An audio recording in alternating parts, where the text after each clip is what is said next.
Arestado ang isang ina sa Mandaue City, Cebu matapos umano niyang gamitin sa cyberkalaswaan ang kanyang 15 anyos na anak. Makibalita tayo kay Chona Carrion ng GMA Cebu. Itinanggi ng 50 taong gulang na ina ang paratang na ibinugaw niya ang kanyang bunso na anak na babae.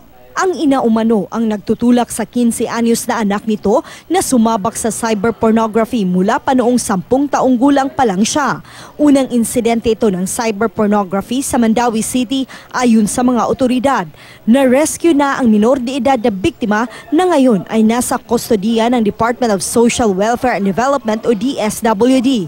Kasalukuyan namang nakakulong ang ina nito at sasampahan ng kasong paglabag sa Anti-Trafficking in Persons Act, Anti-Child Pornography Act, Cybercrime Prevention Act at Special Protection of Children Against Abuse, Exploitation and Discrimination Act.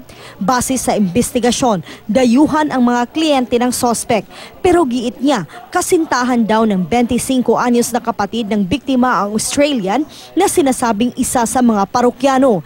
Ito raw ang nagpapadala ng pera sa kanila sa pamamagitan ng Money Remittance Center. Sa pagtutulungan ng Anti-Cybercrime Group ng Region 7, Australian Police, International Justice Mission, nahuli rin ang banyagang sospek sa Australia. Dili man guna siya mao kay ang kuan gyud anak niya katong ilang warrant ang kato siyang uyab sa akong anak nga dito sa Australia nadakpan. Magpadadanan siya kwarta namo kay nagsuporto sa akong anak sa iyang pag-eskwela o sa problema nako sa akong pamilya. Bubuo naman ng ordinansa ang lokal na pamahalaan ng Mandaue na magre-require sa mga money remittance centers na i-report ang multiple transactions nila sa mga dayuhan. Kailangan daw ito para mapigilan ang cybercrimes gaya ng cyberpornography. Chona Carrion, Nagbabalita, Pilipinas.